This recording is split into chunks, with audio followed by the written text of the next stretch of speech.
Welcome back to the channel. Bonus video time. We spent a little bit of time at McLaren talking to the drivers, also Zak Brown and Andrea Stella as well, about their campaign in 2023. Now, you may have seen some of those clips on our launch video that we put out immediately after the launch of the MCL60, but we spent some time talking to all of them, and we thought we'd put them on the channel for you. So let us know if you like us doing stuff like this, extended interviews, a bit more in-depth as well. Hopefully you like us doing stuff like this. Let us know and leave a comment below about what you think about McLaren's chances this year as well. Enjoy these extended interviews. So Zak, fascinating and lovely to see the McLaren MCL60 state. You're a big McLaren history buff. How cool is it to have so much history, I guess, put into this year's car, including the name? It's awesome. Our history is, second to none, or I guess statistically second to one.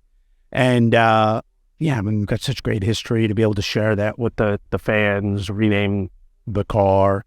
We've got some cool stuff this year that fans can expect to see, and so to celebrate our history, but at the same time be very focused on the future. So we'll accomplish both this year. Looking into the future as well, it's been a big winter of change for the team. You've got a new driver, a new team principal. Lando said that the changes have felt pretty seamless. Obviously, Andrea stepping up into that role. Has it felt the same for you? Does everything still feel very settled from where it was at the end of last season, even with these changes? Yeah, definitely. It was overnight, and literally overnight. It was very clear we wanted Andrea to do the job. He wanted to sleep on it a little bit, just talk it through, and then once he made his decision, it was like there wasn't a change. And it's great. He's been running the racing team for quite some time. He's well known to everyone inside McLaren, hugely respected. So he settled in 24 hours. And in terms of McLaren's expectations, goals this season, what are you looking for? Are you looking to regain that P4 best of the rest? Are you looking to cut the gap to the big three teams? What kind of goals have you set for this season? I think all the above, right? We want to get back to the front, which means we got to start chipping away at those in front of us. Not retaining fourth last year was obviously disappointing. We had a variety of issues, which hopefully we've identified and kind of course corrected. So that's certainly our aspiration, is to get back into fourth and then start kind of chewing into the lead that the top three teams have on our way back to the front of the field. Realistically, do you think that's achievable this year? Do you think it's going to be when 24, the wind tunnel, everything else comes online, that's going to be when things really take a step forward? Or do you think you can still make those gradual steps? I think we can make some gradual steps. I think 24 will be a bigger step forward for the reasons you mentioned with the technology infrastructure that we have coming. But there's no reason why we were third not long ago and 5 podiums a couple of years ago. So I'd like to think that we can get back to our fourth and start chipping away in the top three. And with Oscar coming into the team as well, a lot was said through the contract saga last summer. How pleased are you that he can now just do his talking on track, and you can get one of the, brightest talents, if you look at his junior CV, that we've seen in Formula One for some time? Yeah, no, it's great. He was put through a lot last year, unfairly. As it turned out, it was a unanimous decision, and he was fully within his right to look after his career after sitting out a year. And I thought the way a young driver yet to be in Formula One, with the accusations that were thrown his way, he didn't take the bait, just kept his head down. And it's great that the truth has come out, and now we can just focus on racing. And he's very focused, very mature, very inquisitive, and looking forward to seeing him in our car. Looking at the future of Formula One as well, a lot's been talked about the possible expansion of the grid. Andretti, even General Motors, we know their plans going forward. The reaction from F1 and many other teams has been quite lukewarm. What's your position on Andretti and General Motors and the idea of adding more teams to the F1 grid? Well, General Motors is an unbelievable automotive manufacturer partner of ours in IndyCar. Obviously, the Andretti name has a long history in all sorts of motorsports, Formula One included. And I think our general view is, as long as a team's additive to the sport, whether it's an 11th team and or a 12th team, and can help make the pie bigger, drive greater awareness, so we all get more sponsors, we get more media deals, if you'd like, then and they pay what's a fair franchise fee, which all sports have, then I see no reason for him not to join. It's ultimately up to the FIA and Formula One to determine whether they kind of tick all those boxes of criteria. But assuming they do, then very welcome to race against them. Have you been surprised by the reaction from some of the other teams in F1 itself? No, I've not been surprised. I have found some Formula One teams are very short-sighted in their view on, not taking a longer range view at what are things that can grow the sport, and they kind of think about the here and now. So unfortunately, I'm not surprised. Some of our competitors are quite short-sighted in their thinking.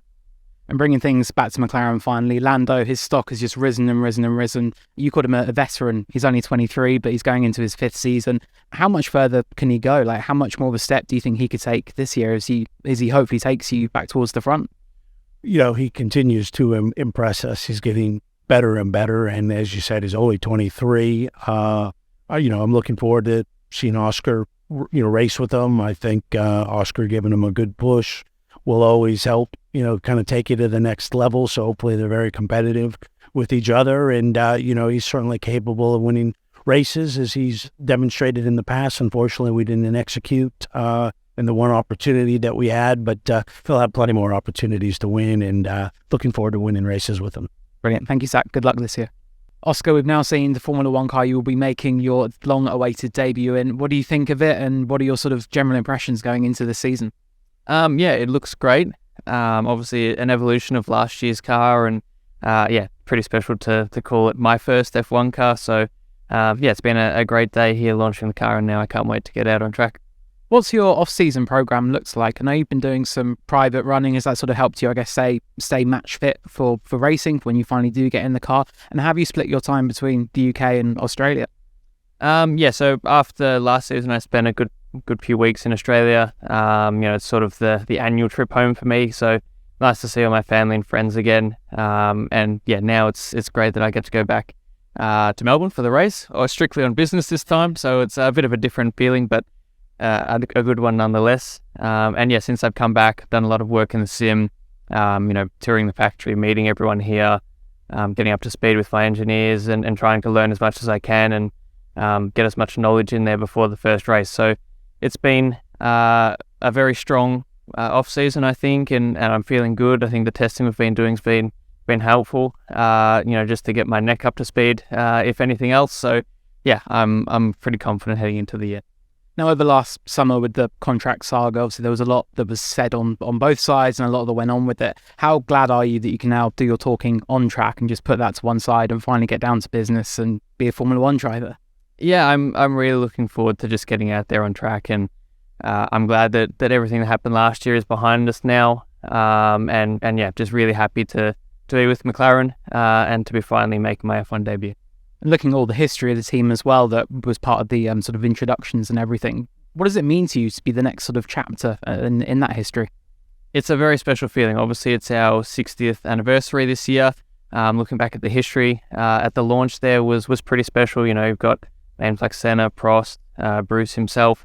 It's very special to be part of that history, and to be that next chapter is really exciting for me, and hopefully have a good career here with McLaren.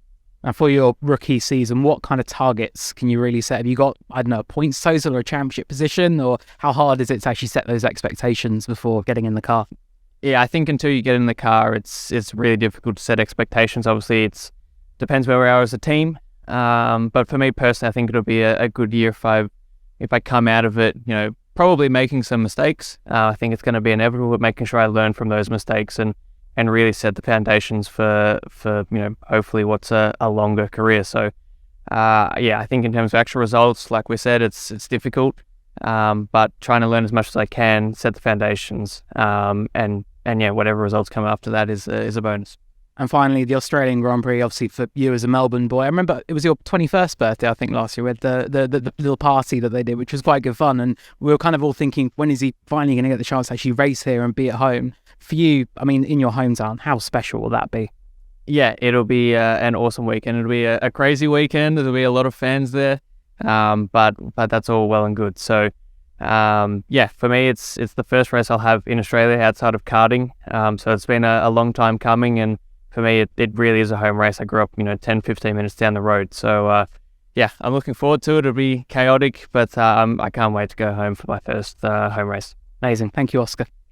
Well, Andrea, you're a couple of months now into being team principal of McLaren Formula One. How has that step up been for you? Lando said it's felt pretty seamless. Zak said it was quite an overnight change. Has it felt the same for you?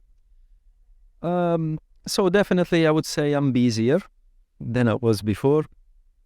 And this is essentially because while it's true I knew the team before, I've been with the team for some time, and at the same time, now my remit is over 700 people.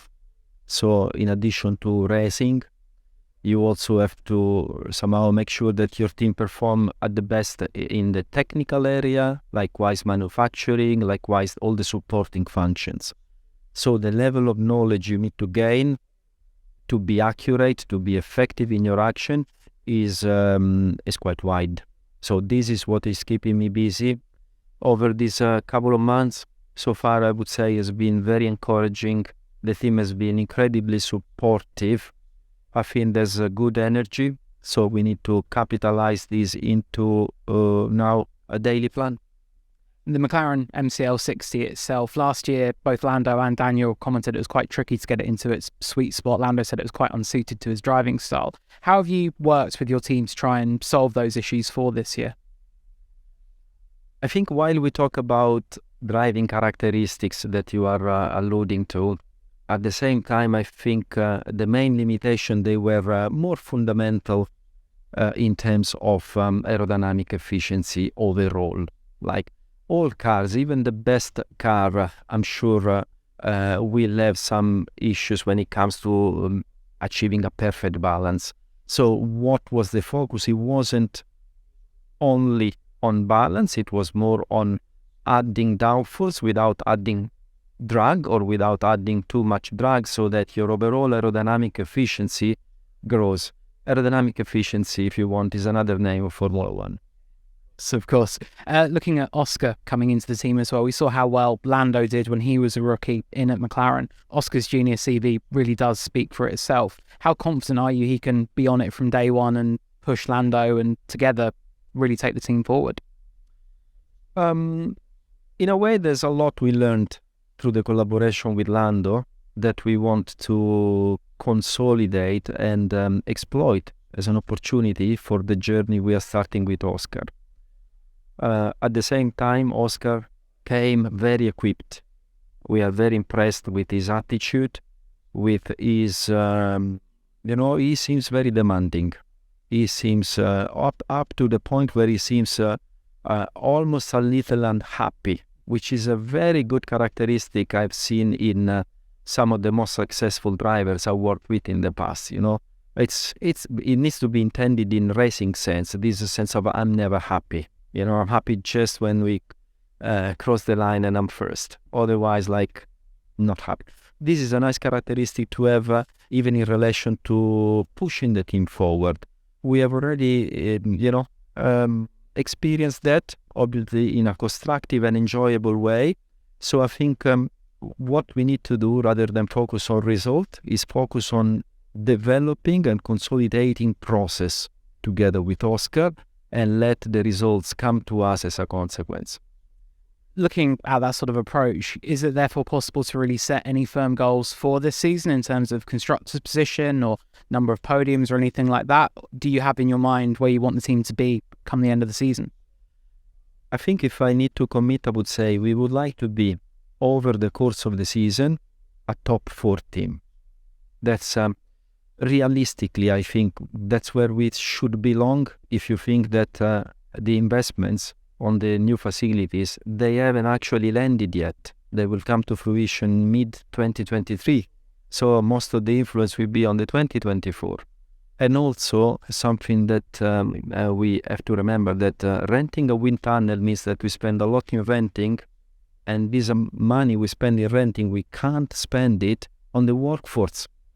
So we take a hit from a methodology and technology point of view, but also on the workforce side. That's why you hear me saying, I would like to consolidate a position as a top 4 team, while once we have these investments come to fruition, I think it will be more realistic to set the targets higher on. And when everything does come online for 24, does that at all adjust your thinking for 23? Might it be a bit easier mid-season to say we're going to commit more resources to next year to make that bigger step forward? How are you going to balance that trade-off? Certainly, let's say the methodologies, the wind tunnel, the infrastructure mostly come to fruition mid-23. So like I say, impact is on 24.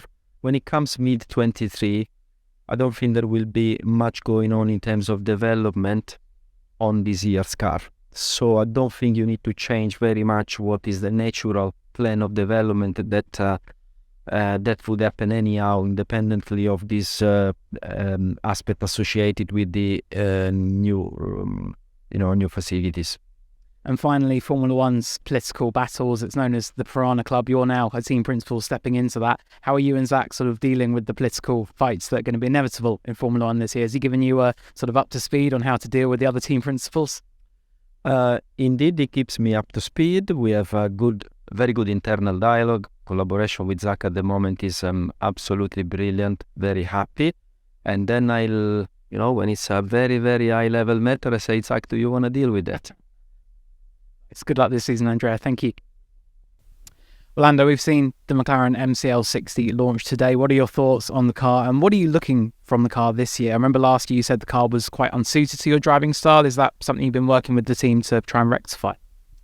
Little bits. Don't know yet how well that's gonna to go down, but yes, I guess this year's car, although it doesn't look too different, is just subtle things, but hopefully an evolution of what we had last year.